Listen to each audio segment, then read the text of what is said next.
Hey guys, this is Tech Supreme with a discussion video, specs comparison between the Galaxy S3 and the Galaxy S2. As you guys know, 2011 was the year of the Galaxy S2, and it was the most popular and most successful Android phone in 2011.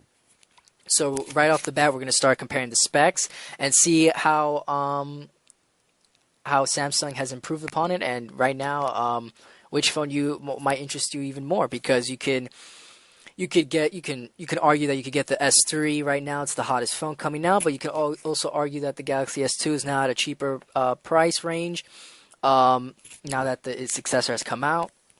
And so it's up to you. This is just to give you guys a better understanding of which phone might be better for you, and which one you might like more. So the weight of the Galaxy S3 weighs a little bit more than the Galaxy S2. It's 133 grams versus 116 grams. On the Galaxy S3, you have a Super AMOLED HD display, 720, 1280 pixels, 4.8 inches with a pixel density of 306 ppi. Then in the S2, you have Super AMOLED Plus with 480 by 800, 4.3 inches, 217 ppi pixel density. Both screens are multi-touch. Now the S3 uses Corning Gorilla Glass 2 with TouchWiz UI version 4.0. It's now called like TouchWiz UX with a more natural essence about it, and TouchWiz is gingerbread on Galaxy S2. Both phones have a loudspeaker, a 3.5 millimeter headphone jack. Each phone has a micro SD slot.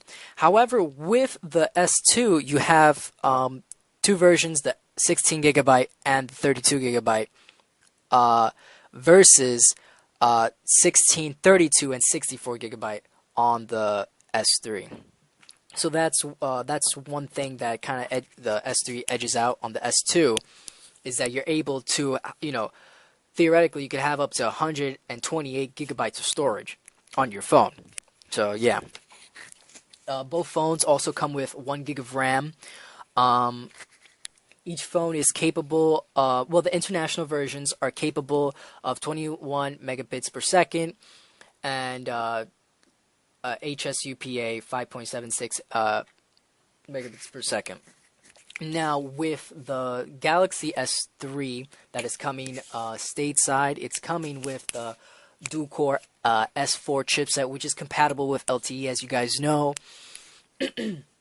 As you guys know, the four major carriers, T-Mobile, Sprint, AT&T, and Verizon, they're all pushing LTE phones, or with T-Mobile, they're pushing like 42 megabits per second. So yeah, we're trying, so with all these phones, they're kind of opting for the dual-core S4. But by no means, it's no slump or shouldn't deter you from getting it if that's one of the things that you're worried about. It's still a very capable phone. And also, one thing about with the versions that are coming to the major carriers, it's supposedly coming with 2 gigabytes of RAM. So if you guys are worried about if it's going to be sluggish by any means, it is not. It's going to be fully capable, just like the international version, especially with the 2 gigabytes of RAM within the phone. Now we're going to talk about the camera. With the camera on each phone. Each phone has an 8 megapixel camera, 3264 by 2448 pixels, autofocus, LED flash. On the S2, you have geotagging, touch focus, face and smile detection, image stabilization. On the S3, you have simultaneous HD video and image recording, geotagging, touch focus, face and smile detection, and image stabilization. And each phone can shoot 1080p at 30 frames per second. On the S2, you have a 2 megapixel front-facing camera, and on the S3, you have a 1.9 megapixel front-facing camera, which can shoot 720p video at 30 frames per second. Now we're going to talk about the OS.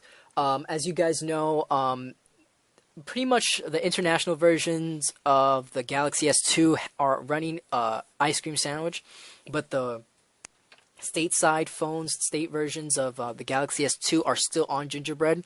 So now you're looking at a July release date for Ice Cream Sandwich on the Galaxy S2. Unlike the Galaxy S3, it's running Ice Cream Sandwich right out of the box. Now the chipset is that you have on the Galaxy S3, you have the Exynos 4212 quad core, 1.4 gigahertz Cortex A9 with a Mali 400MP GPU, and then on the Galaxy S2 you have your dual core 1.2 Exynos gigahertz Cortex A9 Mali 400MP. You have your accelerometer, gyro, RGB sensor, proximity, compass, and barometer on the S3, and you have your accelerometer, gyro, proximity, and compass on the S2. Now, the last thing we're going to talk about is you also have S Voice, which is kind of like it's kind of competition. It's similar to Siri in many ways, and it does a little bit things better than Siri, but also Siri does things better than S Voice. So it's kind of like but it's like a voice integration program within the Galaxy S3. And now we're going to talk about battery. On the battery on the S3 is 2100 milliamp battery versus 1650 milliamp on the Galaxy S2. You have standby up to 590 hours on 2G and 690 hours on 3G, which is on the S3. And then you have talk time 21 hours on 2G and 11 hours on 3G. And on the S2, you have 710 hours on 2G, 610 hours on 3G. And then you can talk time is 18 hours 2G and 8 hours 3G. So yeah, that's the comparison between the Galaxy S3, which is already being heralded as one of the best phones that has come out so far in 2012, versus the Galaxy S2, which was pretty much hailed as the phone of 2011. And even, competing against the iPhone 4S, which was released like 5 or 6 months after, and still, was kind of, edged out in, in some areas. So yeah, I hope you guys enjoyed the video.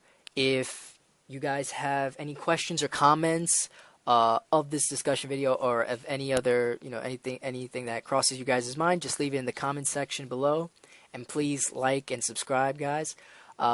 So yeah, until next time, guys. See ya.